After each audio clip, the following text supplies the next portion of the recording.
Hi there. Delusion Dispeller back. We were talking about different types of parents in this covert incest, child as surrogate spouse type of situation. And I'm trying to think of like an example of a passive parent. Have you heard of the story of Hansel and Gretel?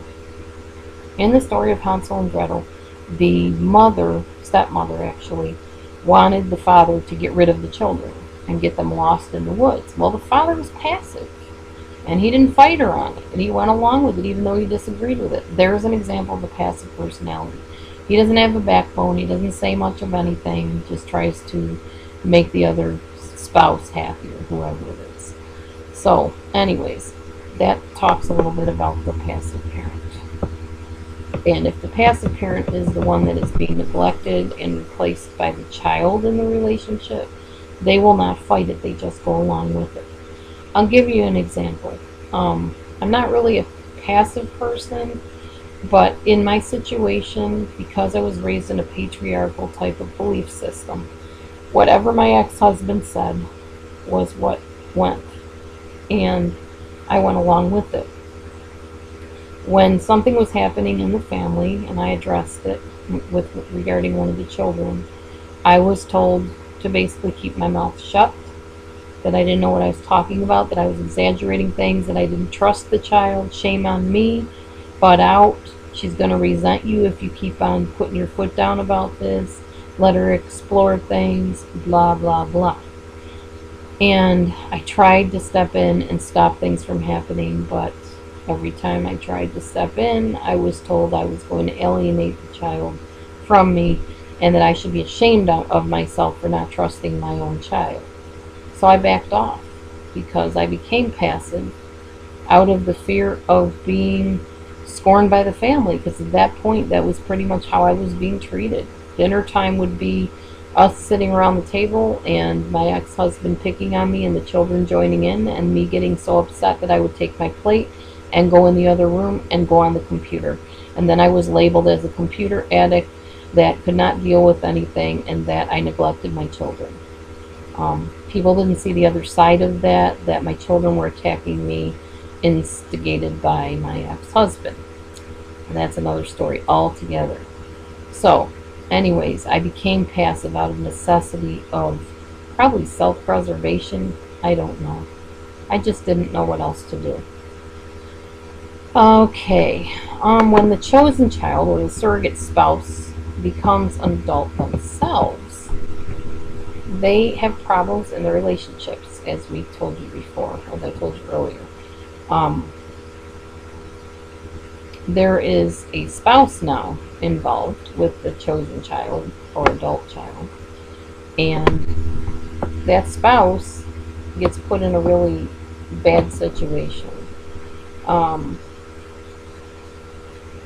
Basically, that child has so many problems they don't know how to deal with that when they become the adult child, they pour all that out on their spouse. And the highs and the lows in the self-esteem of that person can really irritate that spouse. If the surrogate, the child as the surrogate spouse, was in the relationship with an abusive parent, then different problems can happen in their own new marriage or relationship.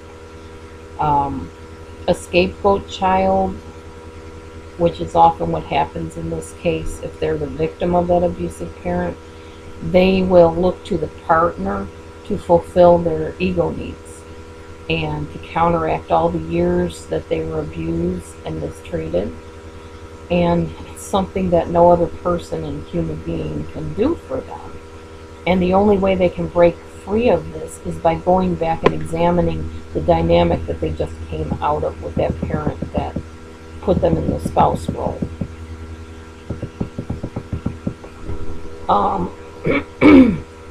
The invasive parent that puts the child in the spouse role.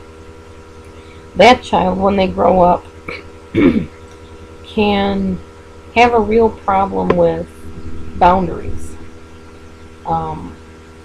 because they will erect such tight boundaries that they don't let the spouse in at this point. They're so used to having their boundaries violated by the parent that they will not let down their guard for the person that they love and that they marry, etc. So that's really hard too. Let me see. Give me just a second to read this one card here.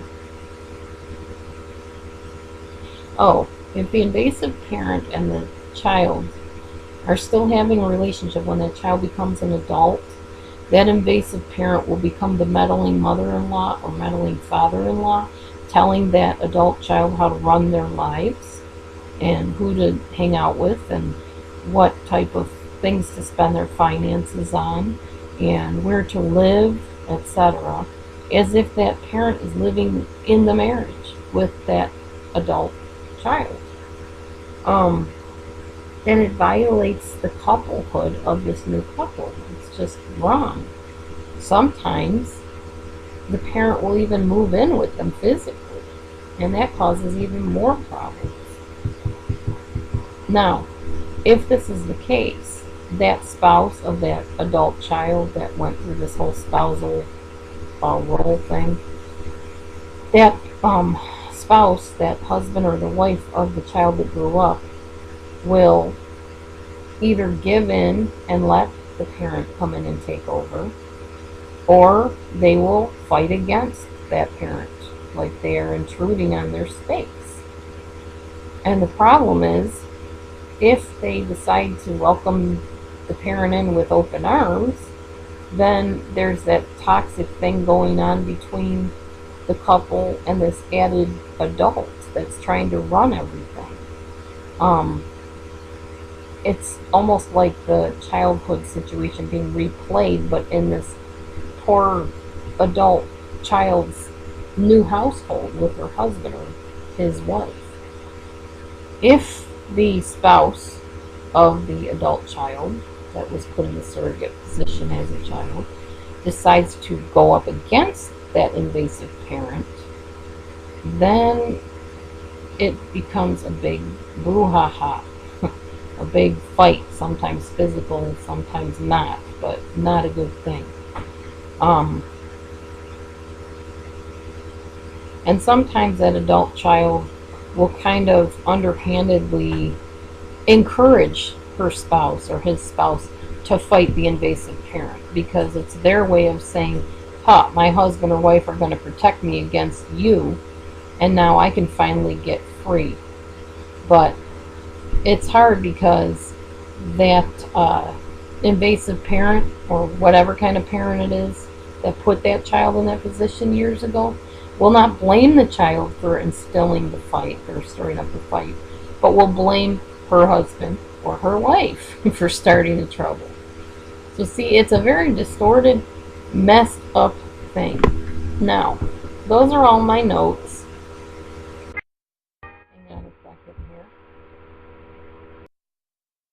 Those are all my notes. And that gives you a little bit of an idea of covert incest or child as surrogate spouse. Very, very interesting information that I, as I said, did not realize there was a name for, and websites about it and things going on regarding it, and it just was very fascinating to learn all about this and to share it with you.